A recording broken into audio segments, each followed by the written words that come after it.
Tay, bago na bagay padjak mo. Bago ng padjak mo. Yung mga eagle. Eagles po ang nagbigay. Opo. Yung grupo ni Kagawad. Kagawad ano yun? Sino yun? Dito araw na. Sino Kagawad? Sales. Salis. Kasama ka naman siya na.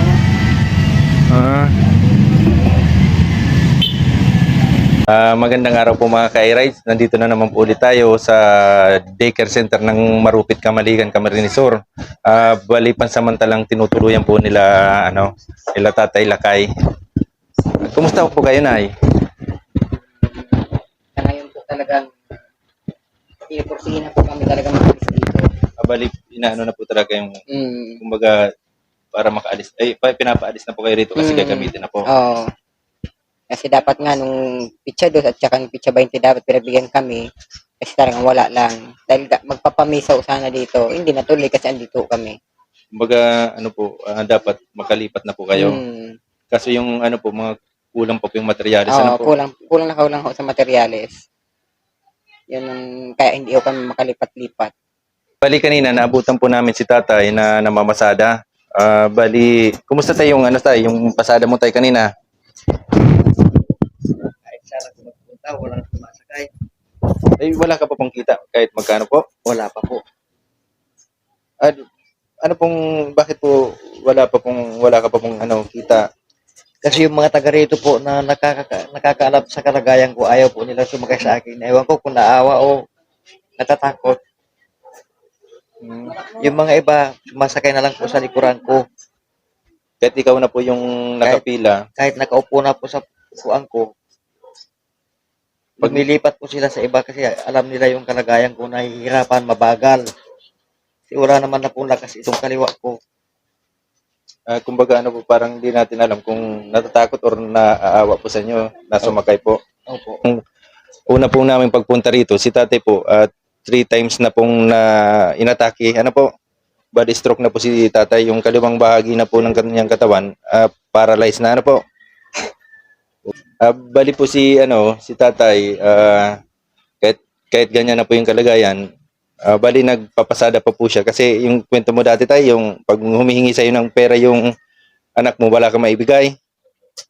Kaya yung napipilitan po siyang mamasada pa kasi sa pang-araw-araw niyo pa po. Sa pang-araw-araw niyo pa tay?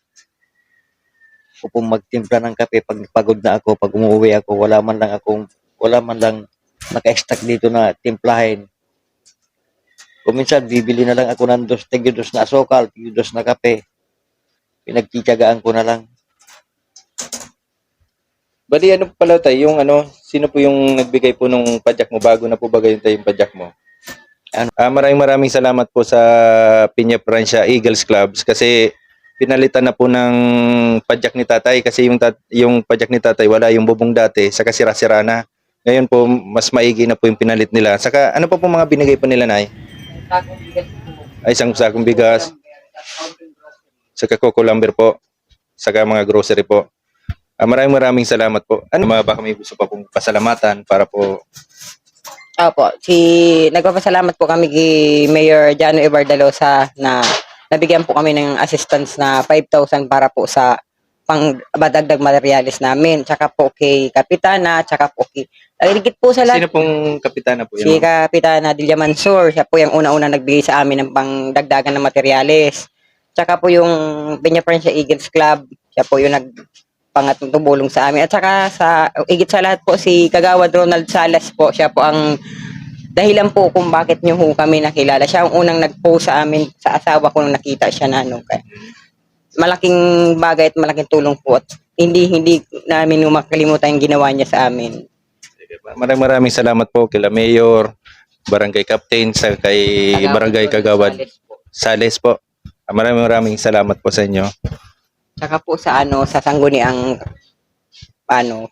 sa mga kagawad po sa SB Council po ng Camaligan. Maraming salamat din po sa sanggunian ng Camaligan. Maraming salamat po.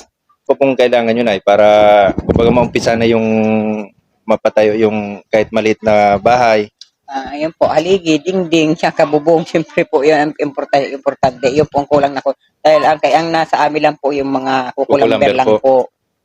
Di bali ano po nay, bali kailangan nyo kahit yung ano yung guhi sa atin guhi Opo. yung kawayan di ba po? Panghaligi po. Manghaligi tapos yung panggunting na kukulamber. Opo.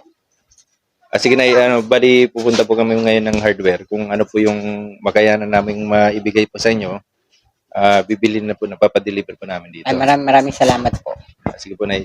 Bali babalik na lang po kami nay. Opo. Sige po. Salamat po Salamat nay. man po. Ay, dito po kami ngayon sa Kim Hardware. Dito po yan sa may Marupit, Kamaligan, Camarines Sur para po mamili ng ito pong ano sa Bicol Guhi, yung panghaligi. Namimili po kami, bibili po kami ng 6 na piraso saka mga kukulamber 2x3. Ito. Sobrang laki naman yan. Saka mga ano po, mga pako. Bumili rin po kami ng 200 pieces na nipa para po sa kanilang bubong.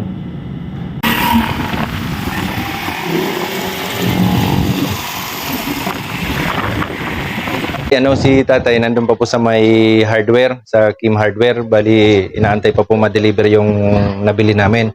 Bali na nakabili po kami ng 6 na pirasong guhi sa Bicol or kawayan, panghaligi, 6 na piraso. Tapos 6 na pirasong kukulamber na 2x3 yung gagawing gunting. Saka ano po, bali mga pako. Saka bumili rin po kami ng 200 pieces na nipa. Bali pang bubong. Ano po. Bali yan na, galing po yan ay kay ano, Mr. G na taga UAA, galing OFW sa UAA at kay Sir na ayaw na rin po magpakilala.